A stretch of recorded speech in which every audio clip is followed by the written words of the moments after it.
Hi, and welcome to the Little Fireface Podcast by the Little Fireface Project. My name is Kylie, and I'll be your host and guide to all things slow loris.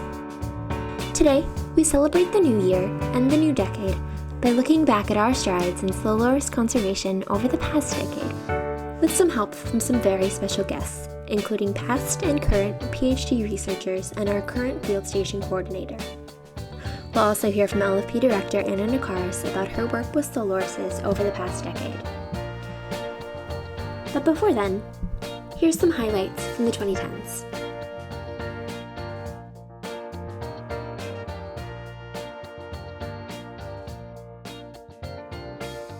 LFP officially became an independent project in 2011.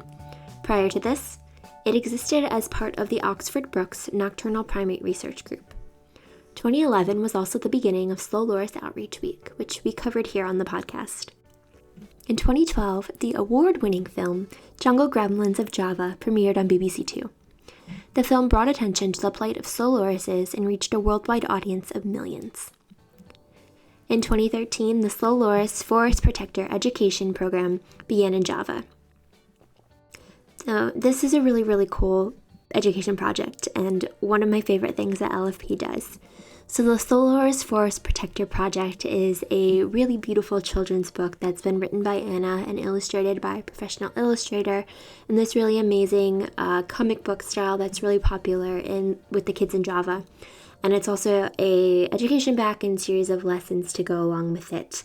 And what it's designed to do, it's designed to just teach kids about slow loris ecology and behavior and to get them to empathize with the animals. And it doesn't ever say explicitly, we need to conserve these animals. It takes a much gentler approach in that it just tries to get kids to empathize with these animals. And that really is the key to creating change, because instead of coming in and saying, we think you should conserve these animals because we think they're important, it really empowers kids to be the one that say, I think these animals are really cool and I think they're important and I don't want them to go away. And so that's really the aim of the Solaris Forest Protector Project.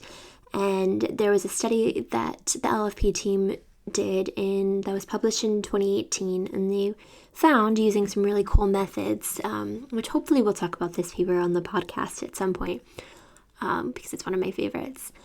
But they found that the kids, they really developed this empathy for these animals. In this story, the two main characters, Bunga and Tara, are a baby and mother slow loris who go through the forest and find their way and find things to eat, and baby Bunga learns how to be a slow loris, and it helps kids learn about what slow lorises do in the local environment.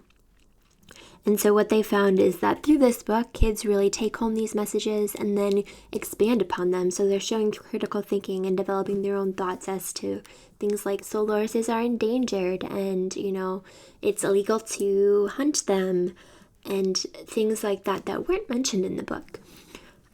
So it's a really amazing piece of conservation education work. And so that was started in 2012. In 2013, and it's taught over 1,200 local children in Java about slow loris behavior through storytelling and play through these amazing lessons. And that book, Slow Loris Forest Protector, is for sale on our Etsy shop, and I believe you can also find the PDF version in English and Indonesian and probably some other languages on our website, which is www.nocturama.org. So in 2016, the LFP team began building and installing slow loris bridges in Java.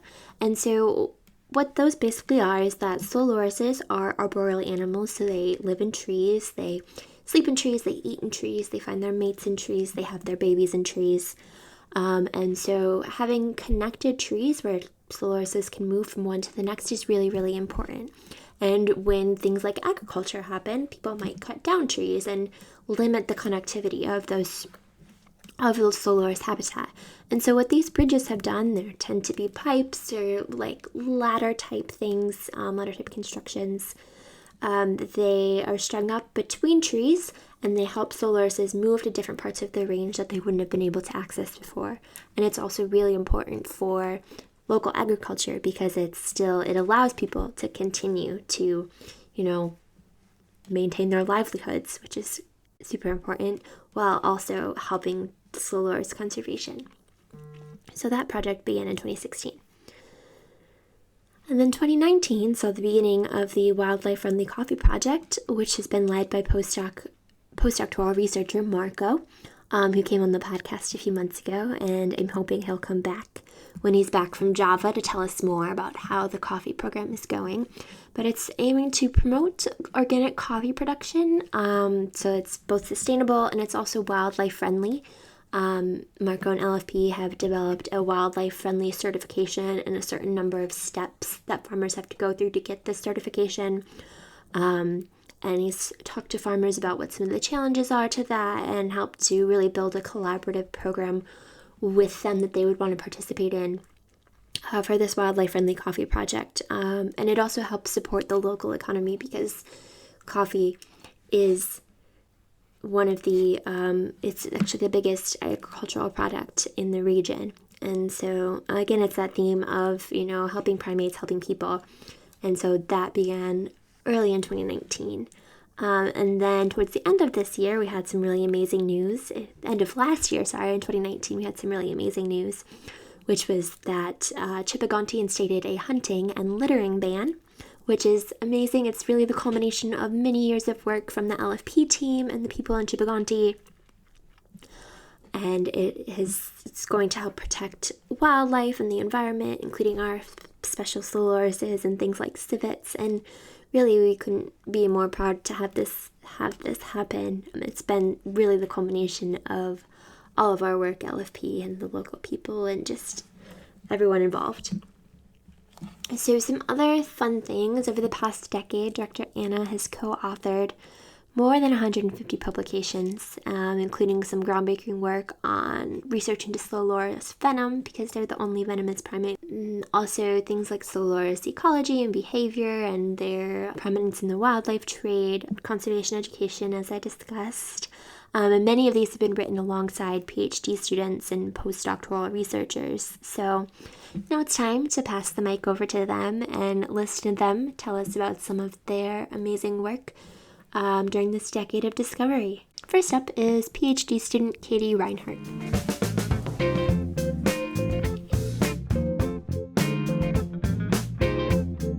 I'm Katie Reinhardt, and I'm a current PhD researcher at Oxford Brookes University.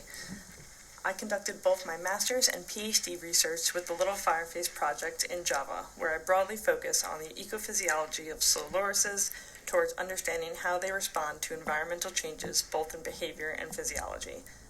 In particular, I focus on the sleep patterns and thermoregulation strategy of Javan slow lorises, as well as their contributing role towards pollinating plants that are used by the local farmers in Chipagonti. We found slow lorises to display what is called sleep homeostasis, where they periodically take naps to compensate for the loss of sleep during their regular sleep patterns. We also found lorises to use torpor throughout the year to cope with months where temperatures were lower and food resources were low, especially from the plants that they pollinated. The biggest challenges that I encountered during this research included the need to be both diurnal and nocturnal myself in order to monitor the activity and sleep of slow lorises. Eventually, I got into a rhythm of sporadic napping throughout the day when I wasn't watching lorises, which allowed me to meet my own sleep needs similar to them. And of course, this was accomplished much with the help of the LFP team, who regularly supported me in data collection and, more importantly, camaraderie. This research represented the first systematic sleep study of any wild nocturnal primate and evidence of torpor use by the Javan slow loris, which contribute to debates of ancestral traits of primates. Most importantly, however, this information expands our understanding of the physiological limitations of slow lorises, which we can apply to conservation planning and management for the reintroduction of these animals.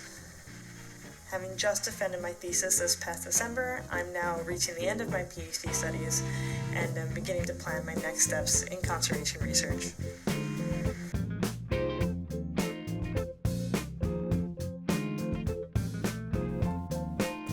Up next, we hear from past PhD student Stephanie Poindexter.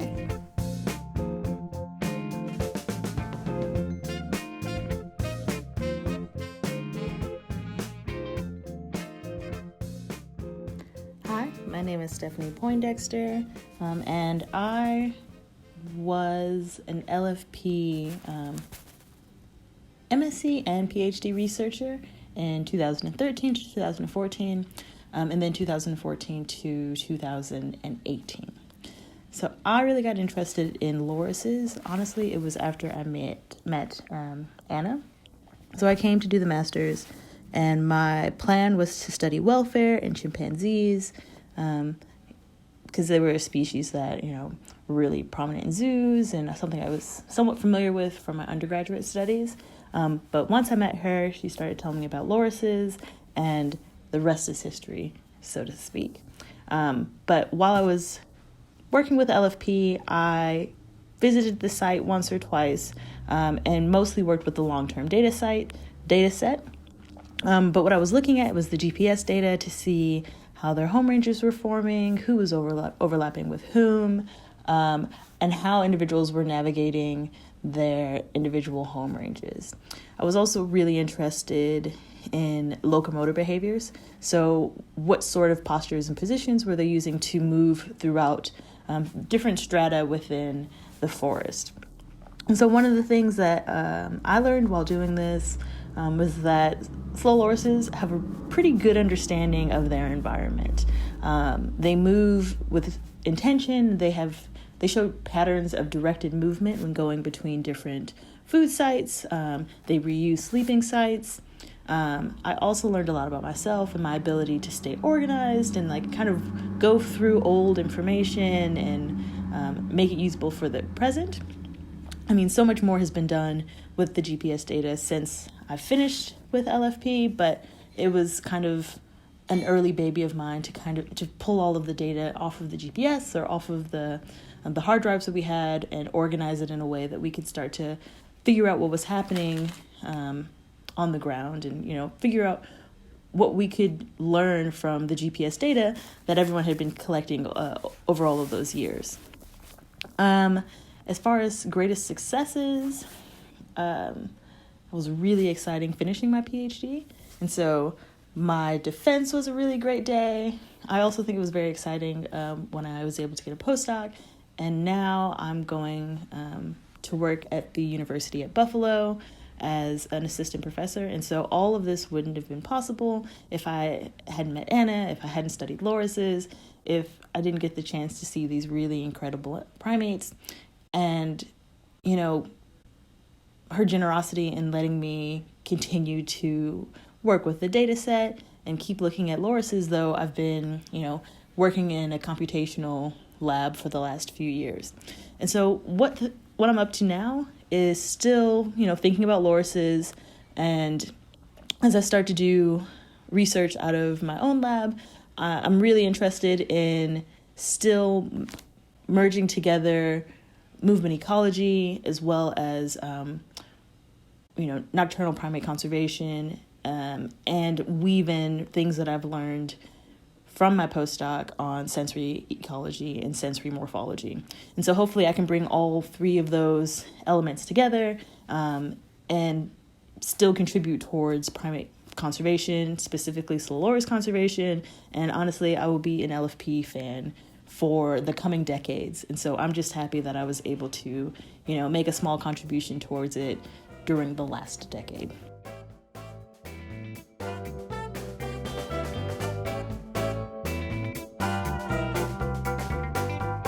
Up next, Field Station Coordinator Sophie gives us an update on some recent successes from the field.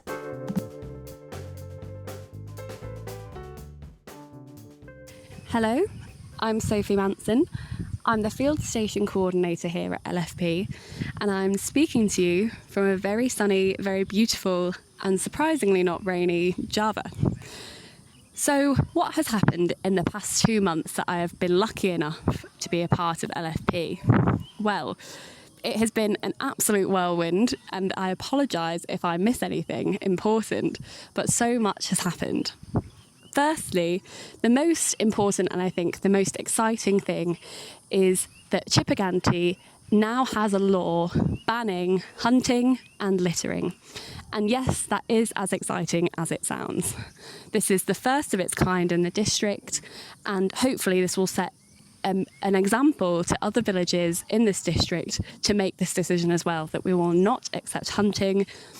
Wildlife is crucial to our farming, to our communities, to our livelihoods. And it is just so wonderful that we've had such an amazing response from the local community.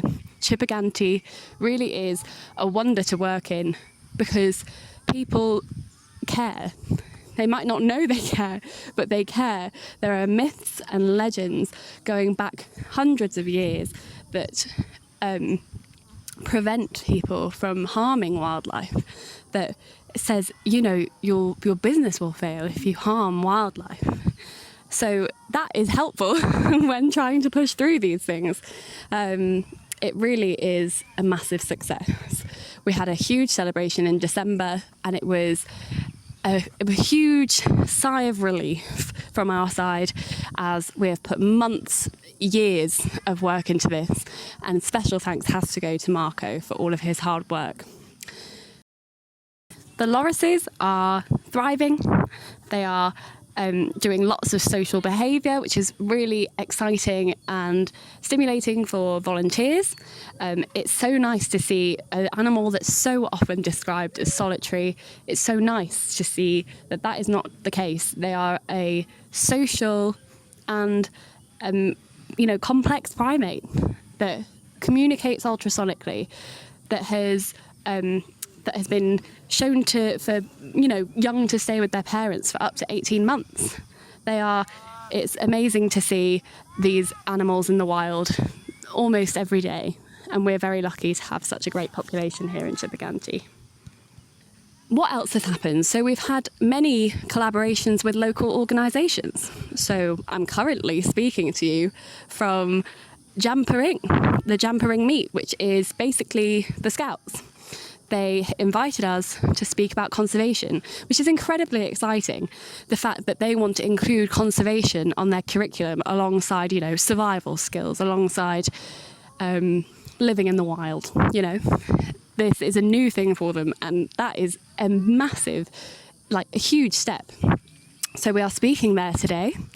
We have spoken at the Eagle Conservation Centre. We have good relations with them, and they wanted us to talk about our conservation education scheme.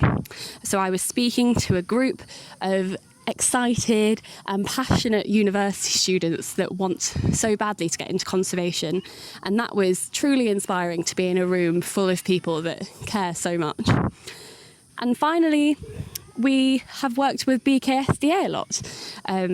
We are currently working on a workshop to improve the release of slow lorises, and we have helped them in making a new unit for when they get given lorises from the general public. Now that lorises are a protected species and people know more about them, they are handing them in when they come across them in the wild, and also when they've owned them as a pet. So in order for that to work, BKSDA have to be prepared with the right equipment. So that is also a huge step forward. And in general, it has just been such a pleasure to work in a place where people are so involved and rely so heavily on the land. It really makes showing the importance of wildlife, and lorises in particular, it really makes showing their importance a lot easier when you can so directly see the benefit of them to their livelihoods. And it has just been an absolute delight to work here the past 2 months, and I'm so excited for what 2020 will bring. There is plenty to come, so please keep an eye on our blogs. We are excited to have new students, excited to have new projects, and there will truly be no end of conservation and research projects for you to all follow along with. Thank you so much for your support, and it's a goodbye from me. Thank you so much.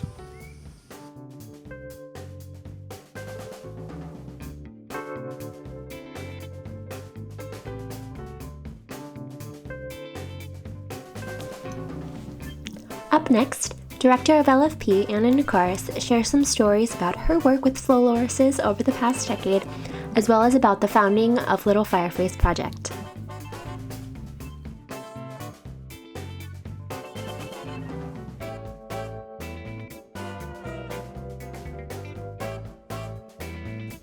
My name is Nekaris, and I'm a professor at Oxford Brookes University, and I've been studying lorises in Asia since the early 1990s. My work was some of the first long-term research on slender lorises, followed by pygmy lorises, and also a bit of work on Bengal lorises in Thailand and in Northeast India. This led to my assistance on getting slow lorises brought to world attention back in 2007, when they were the first primate in over a decade to be transferred to CITES Appendix 1, because we recognized that trade was a major issue for this species.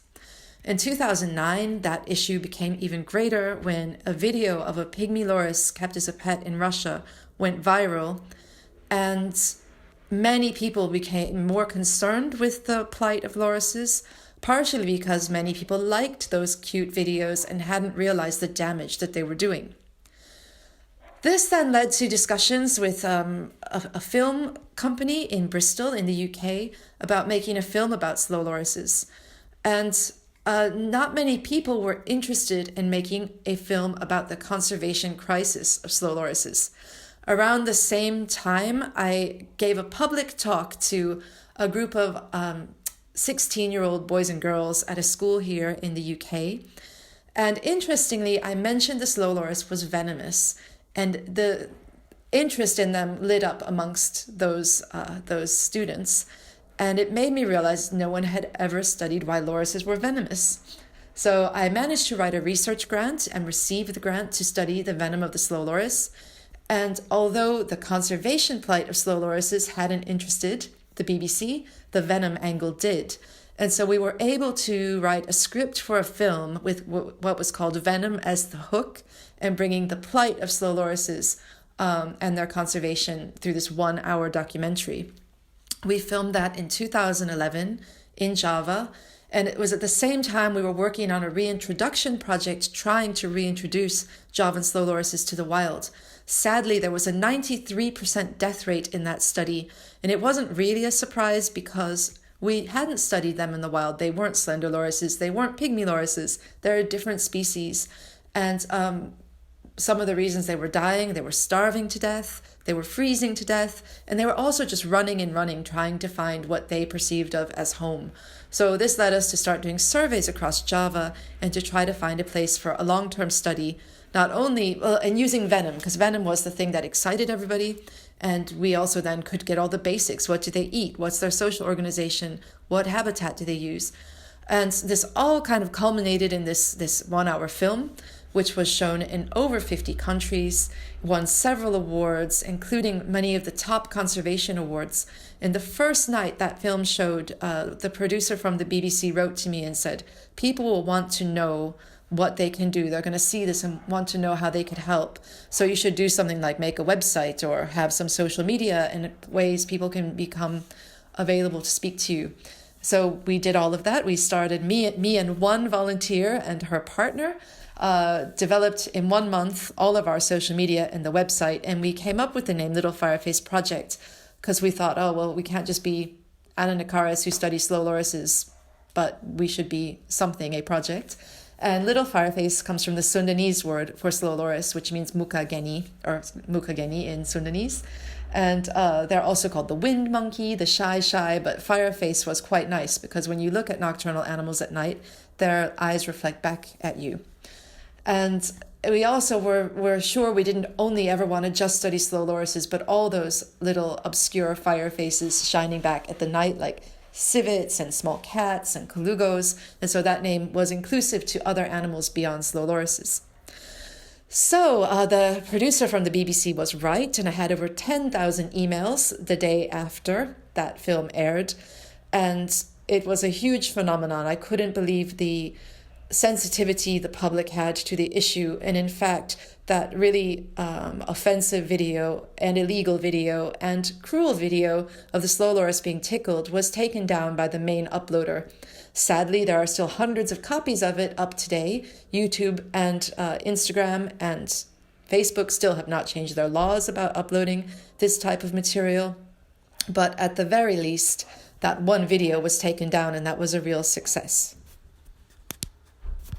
So what happened next? We had to somehow keep a long-term field project going. Well, I had to keep it going. I was really lucky to have some very devoted funders who'd been funding my research for a while, including People's Trust for Endangered Species, the Cleveland Zoo and Zoo Society, and the EAZA, European Association of Zoos and Aquaria, Persimmon Taxon Advisory Group, with a number of small zoos, including Augsburg Zoo, Sheldon Wildlife Trust, the Natural Zoo Rhine, as well as the Persimmon Tag in the US, with zoos like Henry Dorley, Brevard Zoo, Memphis Zoo, Lee Richardson Zoo. We also have Moody Gardens and San Francisco Zoo, many small zoos who just give a few $100s or a few £100 a year. And this allowed us to have this very big project on still a very small budget compared to what most other projects do. With that small budget, which is about £50,000 a year, we employ 13 people. We observe about 20 slow lorises. We buy all of our equipment. We rent our field station. We pay for all of our research permits and all the other things we need to do. And so I must say, on the salaries that people are getting with that, it's been incredible, the motivation and passion that a huge number of different coordinators, volunteers, and students have had to come and keep this project going, where we watch those slow lorises every night now for the last 8 years. So since 2012, we've had up to 25 animals collared at one time. We watch them 6 nights a week, 12 hours a night, for most of the time when the weather is good. And this has led now to about 150 published papers, over 200 international talks and conferences, national, international, as well as things that have happened over the last 8 years are the first field studies of slow lorises, Javan slow lorises. We now know their home range can be around 10 hectares. They are monogamous. Males and females mate for up to 6 years. It takes them about 3 years to find a mate and have their first babies. They can have a baby every year. Not all of those survive. The dispersal period is very dangerous. And interestingly, they're extremely territorial, and they use that venom that helped with our initial studies to fight with their neighbors to maintain their territories. We also found out they're extremely exudativorous. Their diet is mainly gums and saps. They have extremely powerful jaws, and every night they spend time gnawing on trees and licking up the sap. And this seems to be an incredibly important part of their diet that's almost always lacking in captivity. And when it is used in captivity, it's often just as enrichment, so sort of as a toy or something to keep the animals active. So we knew in captivity a lot of animals were obese, they had dental disease, they weren't reproducing. And just this very simple fact of what lorises eat in the wild has revolutionized how they're being kept in captivity. We also are looking at how much energy they use. They use a lot more energy than you would expect at night. And despite this, they also can reduce their energy by going into torpor. They're one of the only primates outside of Madagascar that can go into torpor. And they also have a very long, this 3-year period of infant dependence where the infants are learning from their parents. And this is something that was really thought to be more in the monkeys. And it's interesting that a primate, a loris, which is more like a lemur, has this long period of infant dependence and learning. All of that was very important because when animals were being reintroduced to the wild, they were dying partially because maybe they were reintroduced into the wrong habitat. They hadn't been fed the right diet in captivity. They actually couldn't use their jaws to gouge. And of course, one of the main problems of the pet trade for slow lorises is that their teeth are cut out. And so trying to introduce into the wild a loris without teeth is a disaster because it can't eat the food that makes up to 60 to 90% of its diet. So this has been another really important fact to know and to do even more work to try to stop the illegal wildlife trade. We continue to do our work with illegal wildlife trade. We have market surveys that are done online and in markets every week. And interestingly, the number of lorises in Indonesia for sale openly has gone down, but the internet has become a thriving source to be able to get animals like slow lorises. And it's another big problem that the social media sites like Facebook and WhatsApp have to face, because this is how animals are being sold. And we're hoping to work with a number of animal conservation groups here in the UK to make a position statement to try to change those policies of Facebook, Instagram, etc., to try to stop the use of those sites for animal trade. And that's one of the big things we're working on in the next couple of years. Another big change that has happened during the Little Fireface Project's work in Indonesia is, of course, we are interested in the lorises, and many projects that are studying animals are really only working on one species. First of all, we've been making inventory lists and behavioral ecological studies and abundance and density estimates of almost every other species living on the mountain where we study lorises. That ranges from insects to reptiles and amphibians to birds and other mammals. So that has been very, very interesting, finding animals as rare as leopards in a habitat where no one thought they could remain, which highlighted that these very anthropogenically disturbed habitats can still be really important havens for wildlife, especially if people are willing not to hunt them. And that leads us back to this last year, 2019. We were given extra support from Oxford Brookes University to hire a full-time postdoc whose full-time job was dedicating himself, he is called Marco Campera, to developing a wildlife-friendly coffee project in the region where we work in Indonesia. This means that farmers sign up to improve their practices to reduce or disuse pesticides and herbicides, to increase organic production, to increase the number of trees and shade trees on their farms, and to increase connectivity and suitability for wildlife. And it turns out that after these 8 years of working in the area, the community agreed to launch a hunting and littering ban in the area, and they are going to be one of the first eco-villages and a couple of villages on that mountain in that area. So that's a huge win. If their coffee is successful, and in the next year we're giving them training to change the taste and quality of the coffee, this means that they will get a long-term benefit from wildlife and an incentive to continue to save that wildlife in that area.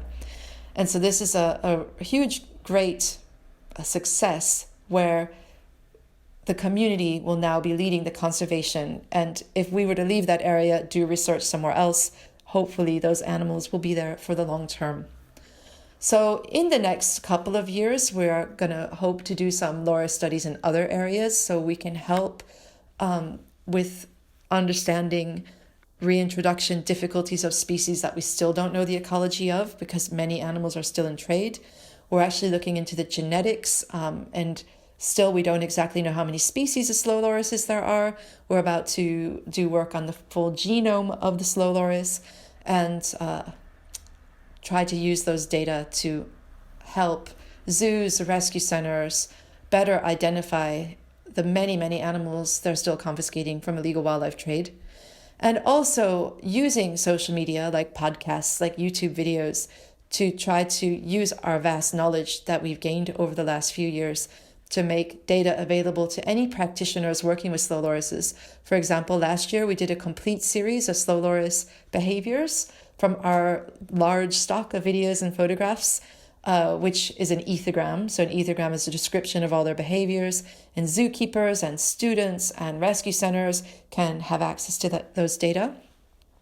We're also hoping for each paper we write in the future to be able to make highlights in either this podcast or on YouTube videos. So people who don't necessarily have the capacity to read a whole paper or who can't get the whole paper because they're in a country or in an institution that doesn't subscribe to journals could still have access to all the research that we do.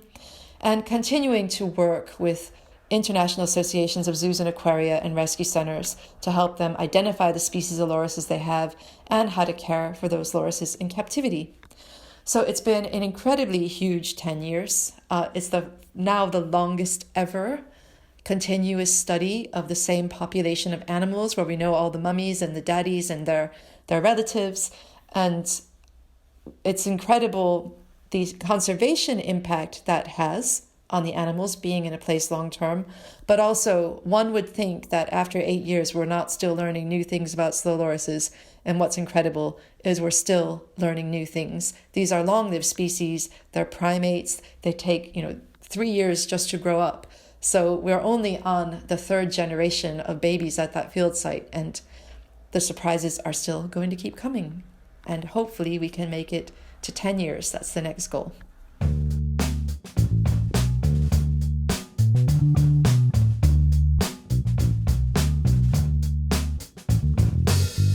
Thank you so much for listening to the Little Fireface Podcast. To keep up with the Little Fireface Podcast, be sure to subscribe to our YouTube channel. To find out more about the Little Fireface Project, check out nocturama.org. To find us on social media, we are at Little Fireface on Twitter and Instagram, and Little Fireface Project on Facebook. The Little Fireface Podcast is hosted and produced by me, Kylie Sorensen, with a very special thanks to my guests, Katie, Stephanie, Sophie, and Anna. Music by Poddington Bear.